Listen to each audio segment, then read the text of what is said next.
나는 오랜만에 그 집을 다시 떠올렸다. 어렸을 때 겪었던 그 끔찍한 경험을 떠올린 뒤 알 수 없는 불안감이 나를 따라다녔다. 단순한 기억의 잔상일 거라 생각했지만 시간이 지나도 그 감정은 사라지지 않았다. 매일 밤 잠에서 깨곤 했다. 아무 일도 없었지만 늘 누군가가 지켜보는 것 같았다. 처음엔 단순한 트라우마라고 생각했다. 나의 어린 시절, 상상이 만들어낸 유령 같은 존재일 뿐이라고. 하지만 그 감각은 현실보다 더 생생했고 점점 나의 일상까지 잠식해갔다. 불안감은 날이 갈수록 커져만 갔고 마음 깊은 곳까지 파고들었다. 책을 읽어도, 영화를 봐도, 사람들과 대화를 나눠도 결국엔 그 방과 그 존재의 생각으로 돌아왔다. 나는 결국 그 불안과 마주하기 위해 그 집으로 돌아가기로 결심했다. 나는 고속도로를 지나 오래된 동네로 들어섰다. 거리 하나하나가 나에게 익숙했고 동시에 낯설었다. 시간은 많은 것을 바꿔놓았지만 그 집은 여전히 거기 있었다. 문은 오래되어 삐걱거렸고 집 안에서는 먼지와 곰팡이 냄새가 섞인 묘한 향이 풍겨왔다.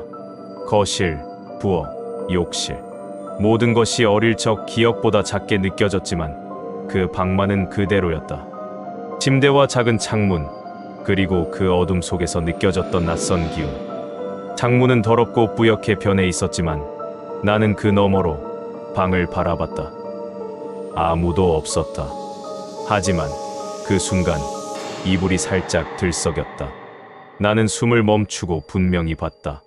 그보다 더 끔찍했던 건 바로 그 창문 너머에서 들려오는 숨소리였다. 무의식적으로 눈을 감았다가 떴을 때 그 방은 비어 있었다. 나는 스스로에게 말하려 했다. 단지 내 상상이라고. 하지만 마음속 깊은 곳에서 그것이 거짓이라는 것을 알고 있었다. 나는 정원의 끝에 서 있는 그 플라타너스 나무를 찾았다. 어릴 적엔 그 나무 구멍에 소중한 것들을 숨겨두곤 했다.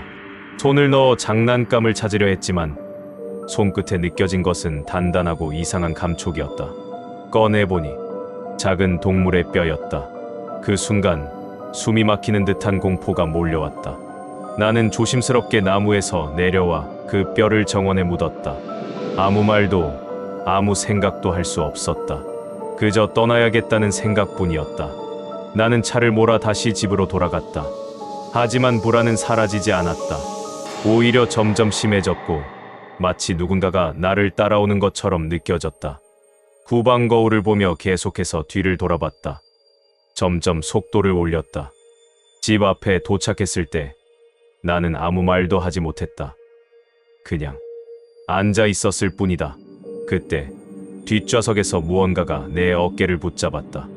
썩은 숨결이 목덜미를 스치고 차 안은 한순간에 얼어붙었다. 나는 비명을 지르며 문을 열고 도로로 구르듯 떨어졌다. 뒤를 돌아봤지만 차 안은 비어 있었다. 정말 비어 있었을까? 나는 알 수 없었다. 아침이 되자 침실 창문에는 발톱 자국이 남아 있었고 침대 위에는 내가 숨겨두었던 장난감이 반으로 잘려 있었다. 그 순간 이건 단순한 우연이 아니라고 확신했다. 저녁이 되자 여자친구인 메리가 집에 왔다. 내 불안한 얼굴을 보며 무슨 일이냐고 물었지만 나는 사실을 말할 수 없었다. 그 존재가 따라왔다는 걸, 내가 문을 열어준 것이나 다름없었다는 걸 말할 수 없었다. 밤이 깊어졌고 메리는 금세 잠들었다. 나는 그 숨소리를 들으며 안정을 찾으려 했지만 잠은 쉽게 오지 않았다. 그리고 그 소리가 다시 시작됐다.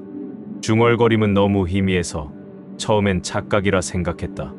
하지만 점점 가까워질수록 그 소리는 거칠고 불안하게 변했다. 계속해서 알아들을 수 없는 중얼거림과 거친 소리가 들리는 가운데 익숙한 한 단어를 들었다. 그 목소리는 내 이름을 말했다. 그 존재가 내 이름을 알고 있다는 사실에 나는 몸이 얼어붙고 소름이 끼쳤다. 그때 갑자기 눈에 커튼이 들어왔다. 커튼은 바람처럼 흔들리고 있었지만 나는 그 뒤에 무언가 있다는 걸 알았다. 조심스럽게 손을 들어 커튼을 걷자 그 존재가 모습을 드러냈다. 그 존재는 인간과 닮으려 애쓰는 것처럼 보였지만 분명히 아니었다. 부서진 이 사이로는 속삭임이 흘러나왔고 그 속삭임은 마침내 알아들을 수 있었다. 뒤를 돌아봐. 나는 천천히 뒤돌아봤다. 그리고 메리의 비명이 들렸다. 침대 위엔 그 괴물이 있었다. 꿈틀거리고 헐떡이며 기괴하게 몸을 비틀고 있었다. 나는 달려들었고 싸우기 시작했다. 그 존재는 메리의 얼굴을 베개로 누르며 잠옷을 찢고 길고 야윈 손가락으로 메리를 만졌다. 나는 소리를 질렀고 그 괴물에게 그녀를 내버려 두고 원하는 대로 나를 데려가라고 애원했지만 그건 그 악마를 더 심하게 부추기는 것뿐이었다. 그 존재는 메리의 등을 손톱으로 핥히어 상처를 내고 있었다. 나는 그 괴물의 목을 졸라 죽이려고 했지만 압도적인 힘으로 그렇게 할 수 없었다. 뼈가 비틀리고 힘줄이 끊어지는 소리가 들렸다. 그 괴물의 목이 비정상적인 방식으로 돌아갔다. 괴물은 나를 바라보고 있었다. 괴물의 눈은 깊은 어둠과 악의로 가득 차 있었다. 내가 그 눈을 바라보고 멈췄을 때 괴물은 메리의 머리를 움켜쥐고 격렬하게 비틀어 머리카락을 뜯어냈다. 그리고는 사라졌다. 나는 메리를 지키고 싶었다. 하지만 그녀의 눈을 봤을 때 나는 알 수 있었다. 그녀는 내가 그녀를 해쳤다고 믿었다.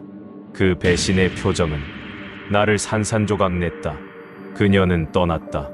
나는 침대 옆에 앉아 밤을 샜다. 그리고 결심했다. 이제 끝내야 한다. 오늘 밤 이 이야기를 끝내고 말 것이다.